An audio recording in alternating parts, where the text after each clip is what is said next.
Merci d'abord au réseau Grand Est et Bourgogne-Franche-Comté de me permettre de présenter pour le sous-groupe larynx le référentiel et notamment la partie larynx pour le référentiel national. Merci à Béatrix Paris et à Gilles d'Olivet qui ont encadré ces travaux.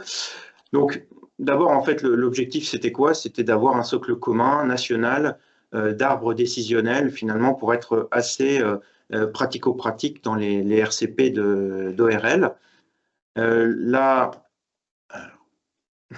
Les généralités donc, ont été, je pense, exposées ce matin par le groupe coordonnateur, par les membres du groupe coordonnateur. Donc, moi, pour ma partie, je coordonnais la sous-partie larynx avec donc comment dire, un quorum assez éclectique, puisqu'on était ORL, oncologue et radiothérapeute, en coordination avec le groupe coordonnateur. Et donc, ça a fait l'objet de 5 réunions en présentiel et 2 réunions en visio, sachant que ça s'est déroulé entre mai 2018 et février 2024, date à laquelle le référentiel a été publié dans le bulletin du cancer. Donc, la sélection bibliographique incluait les années de 2018 à 2019. Bon, l'équation de recherche, je vous la passe. Et c'était l'ensemble des patients traités pour un carcinome épidermoïde du larynx en première intention ou en rattrapage, tout stade tumoraux. Les critères de jugement, c'était les résultats, bien évidemment, oncologiques, survie globale, survie sans récidive et sans maladie, les résultats fonctionnels, donc la préservation laryngée et la partie alimentaire. Et tout type d'études était inclus, sauf les cas cliniques et les revues de la littérature. La première sélection avait permis de retrouver 229 abstracts, 116 correspondaient aux critères du sujet, 79 ont dû être exclus, et de ce fait, 37 ont permis l'écriture du texte définitif. La lecture et la gradation étaient faites selon les recommandations, bien évidemment, de la Haute Autorité de Santé. Pour la partie, nous, sous-groupe larynx, nous avons divisé cette sous-partie en la partie glottique, sous-glottique et sus-glottique, que je vous montrerai après. Et puis, toutes les parties ont été rédigées avec une partie sur le protocole de préservation laryngée, une partie sur la radiothérapie. Alors, la relecture s'est faite bien évidemment au sein de notre groupe, mais également par le groupe coordonnateur. Et nous pouvions également, dans l'ensemble des sous-groupes, pouvoir relire les parties des autres sous-groupes. Et puis, la relecture extra-référentielle qui est maintenant terminée puisque le référentiel a été publié. Alors, le contenu pour la sous-partie larynx, mais c'est pareil, je pense, pour toutes les autres parties, c'est une introduction rapide, les différents moyens thérapeutiques avec la bibliographie, le rappel de la classification TNM, l'argumentaire scientifique, les différents arbres décisionnels et enfin, les recommandations qui sont faites dans des encadrés. On excluait bien évidemment le bilan et les surveillances. Alors, je vais passer assez vite sur la TNM que je pense que vous connaissez tous. Seule particularité, c'est pour le N, évidemment, depuis 2017, l'introduction de l'adénopathie avec rupture capsulaire. Alors, pour démarrer sur les différentes parties, donc je commencerai par le plus haut, c'est-à-dire la susglotte. La susglotte, donc, vous aurez à chaque fois le diagramme thérapeutique sur le côté. Donc, on sait que la susglotte, ça a un pronostic moins bon que la glotte, avec une survie quand même spécifique qui reste assez intéressante, au-dessus de 80%. Il n'y a pas de différence significative dans les stades précoces entre la chirurgie et la radiothérapie. Et il n'y a pas non plus de différence oncologique entre la chirurgie endoscopique, qui est plutôt à privilégier, et les voies externes. Pour la susglotte, il existe aussi une classification de l'ELS comme pour la glotte, on verra après, mais qui n'est pas souvent utilisée. Et puis, la prise en charge, bien sûr, il faut envisager la prise en charge du N de façon bilatérale, sauf pour les lésions qui sont bien latéralisées. Et donc, ça vous rappelle ici le diagramme, avec bien évidemment, on part d'un carcinome susglottique, le passage en RCP, la stadification de la tumeur. Est-ce qu'elle est accessible à une chirurgie R0 en chirurgie partielle? Oui, dans ce cas-là, si on peut privilégier l'endoscopique, on a une équipe qui est habituée à l'endoscopique, on peut évidemment envisager cela, en n'oubliant évidemment pas de traiter les ganglions, ou alors par cervicotomie, si ça n'est pas possible. Et là encore, ça dépendra bien évidemment des comorbidités du patient. Si par contre, ça n'est pas possible en chirurgie, dans ce cas-là, on part sur un traitement médical. Et on peut repasser le dossier en RCP pour ensuite acter le traitement adjuvant, la reprise chirurgicale ou la surveillance en fonction des résultats histopathologiques définitifs. Alors, la classification de l'ELS, bon, je vais la décrire rapidement. Donc, le type 1, c'est des lésions qui sont très localisées au niveau endoscopique. Les types 2A, c'est des faces laryngées d'épiglotte. Les types 2B, des faces laryngées d'épiglotte qui nécessitent une résection de l'ensemble de l'épiglotte, les types 3A avec la loge HTE, les types 3B avec de la bande ventriculaire et les types 4 des résections plus larges vers les deux côtés. Donc un exemple ici, plusieurs exemples. Donc là, un patient qui avait déjà été multitraité, qui faisait une nouvelle lésion métachrone sur l'épiglotte et qu'on avait traité par exérèse épiglottique complète. Ici, un patient qui avait déjà eu un traitement également par radiothérapie. On voit d'ailleurs les tissus assez blanchis, qui présentait une lésion assez isolée sur le sommet de la rétinoïde et qui a bénéficié d'une exérèse endoscopique également. Alors, pour les tumeurs plus avancées, les T3, T4, bon, je reviendrai un peu plus loin sur le protocole de préservation. Je vais tout de suite parler des stades très avancés, c'est-à-dire les stades 4, notamment ceux qui se développent vers l'oropharynx. Donc là, ce qui est à privilégier, c'est la chirurgie de subglosso-laryngectomie totale, avec bien évidemment l'évidement bilatéral, puis le traitement adjuvant. Les stades 4 qui évoluent vers la glotte et la sous-glotte, chirurgie de type laryngectomie totale avec évidement bilatéral, puis traitement adjuvant. Le plan glottique, quand il est limité au plan glottique, c'est évidemment un meilleur pronostic que la susglotte, avec une survie spécifique, notamment dans les stades précoces où on est à plus de 90%.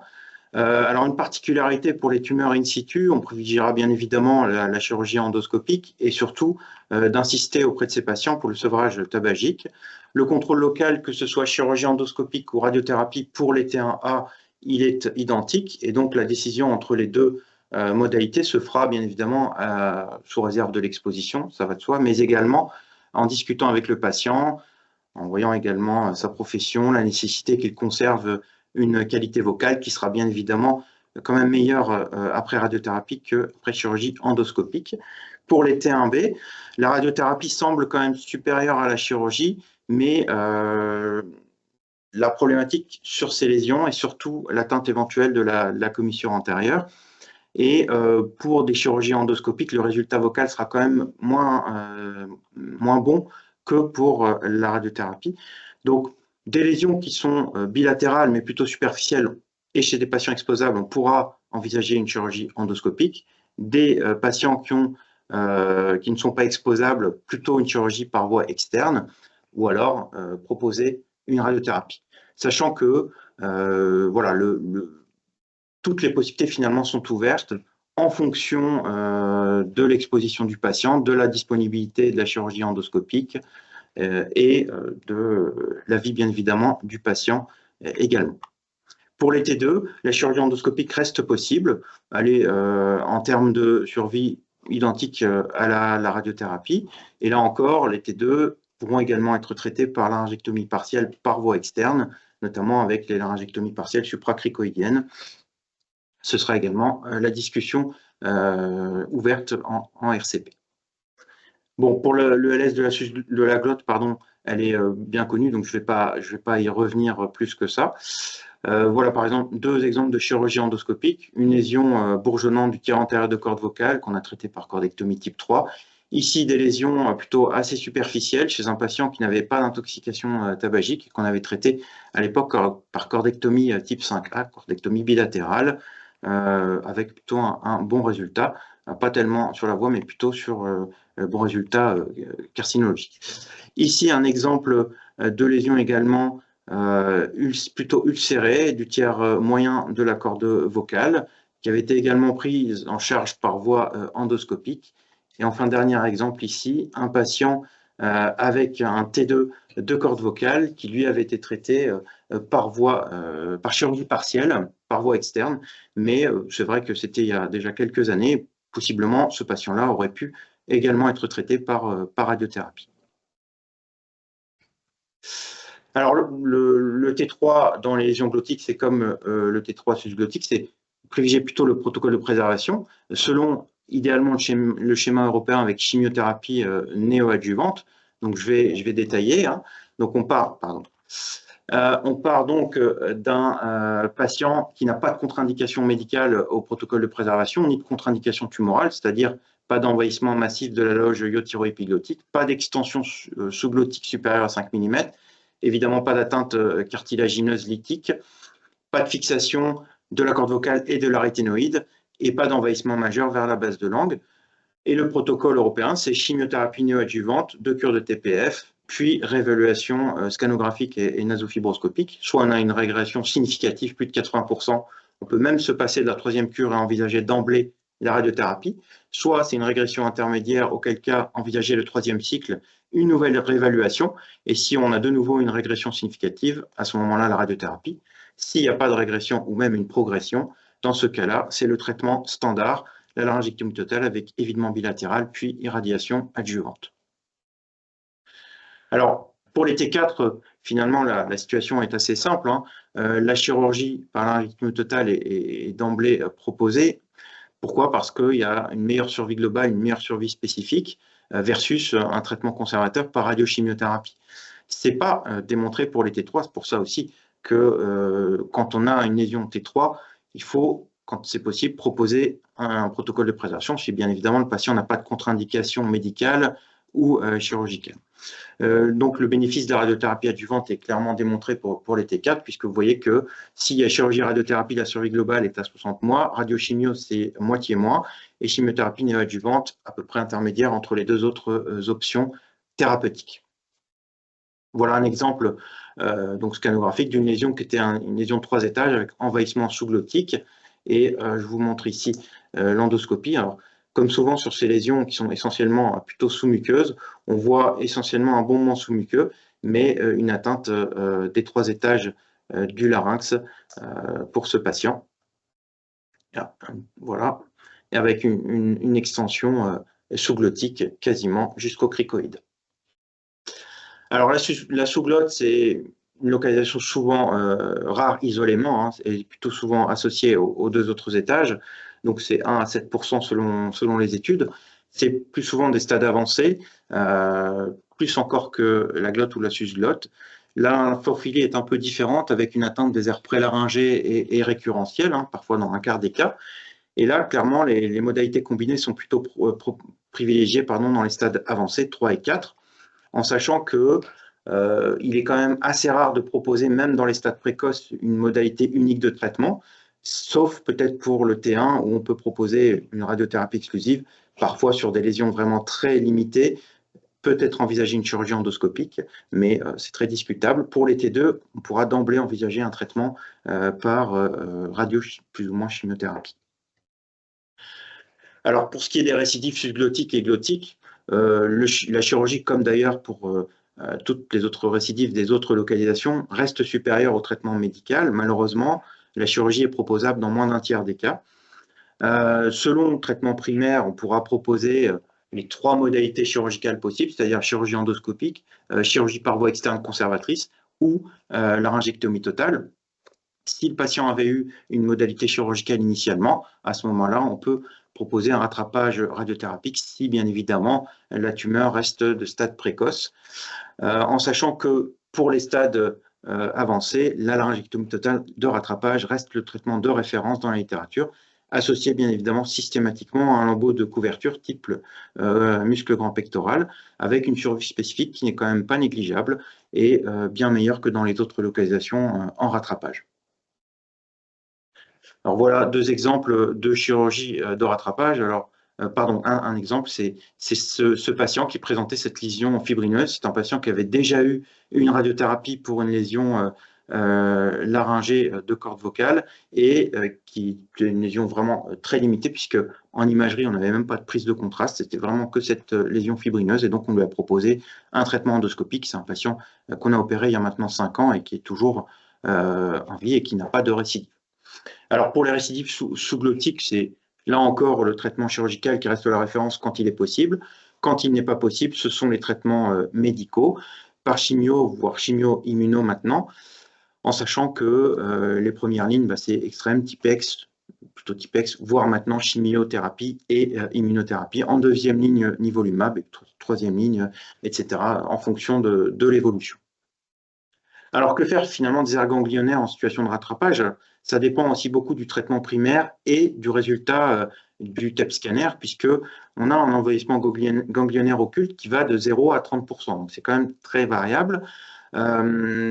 on peut prédire quand même un envahissement ganglionnaire dans les lésions notamment récidivantes avancées, les RT4, ou les localisations susglottiques qui peuvent être prédictives d'un envahissement ganglionnaire, notamment dans les zones 2 et 3, et pour les localisations sous-glottiques en paratrachéal ou en localisation glottique.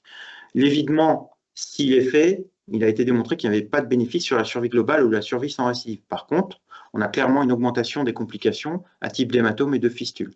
Donc clairement, en situation de rattrapage, quand on envisage une chirurgie de type laryngectomie totale, il faut clairement discuter l'intérêt d'un évidement ganglionnaire si en TEP scanner, on n'a vraiment aucune fixation à l'examen. Pour les récidives péritrachéostomales, ce sont souvent des récidives qui sont malheureusement catastrophiques avec des pronostics très sombres. C'est, vous voyez, 10% de survie à 2 ans. Il y a certains facteurs de risque, notamment les lésions sous-glottiques, les ganglions médiastinaux, les patients qui ont bénéficié d'une trachéotomie avant leur chirurgie de laryngectomie totale. Certains auteurs évoquent la possibilité ou l'intérêt de la curithérapie. J'avoue que pour notre part, on n'en a pas vraiment l'expérience, hein, mais certaines études, notamment européennes et polonaises, proposaient la curithérapie dans ces indications. Alors en conclusion, donc, le cancer du larynx reste quand même une localisation assez fréquente, c'est presque encore 1/5 de nos cancers VADS. Bien évidemment, l'intérêt du référentiel national, c'est pour avoir des schémas thérapeutiques qui sont finalement assez homogènes partout en France. Il est maintenant publié dans le bulletin du cancer, il est disponible sur le site oncologique.fr et bien évidemment avec les arbres décisionnels que vous avez pu voir dans la présentation. Voilà la publication et je vous remercie de votre attention.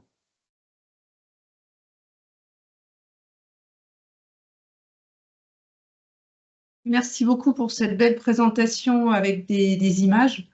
Est-ce que vous avez des questions dans la salle? Alors pour moi, peut-être pour inaugurer les questions, je voulais te poser une question. J'ai quand même l'impression qu'on fait de moins en moins de chimiothérapie néoadjuvante. Alors, c'est peut-être lié au terrain de nos patients, mais souvent, les patients ont des pathologies médicales qui font que la chimiothérapie est un peu discutable et on a tendance à leur faire assez facilement une radiochimiothérapie d'emblée sur les T3. Oui, alors voilà. Effectivement, c'est aussi l'impression que j'ai.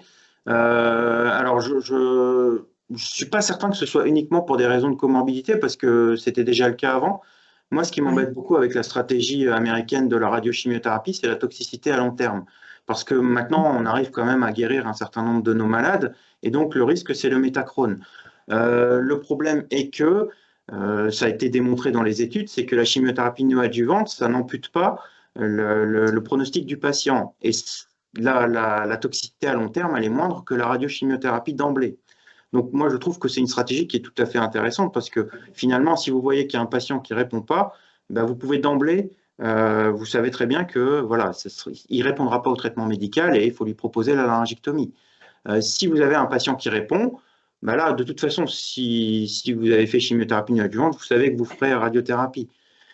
Voilà, c'est un peu la stratégie que nous, on aime bien envisager en RCP, mais je sais que, alors je ne sais pas s'il y a vraiment une explication à cette volonté de faire de la radiochimio, ou est-ce que c'est tout simplement une importation américaine, parce que la stratégie européenne, c'est chimiothérapie néoadjuvante. Donc,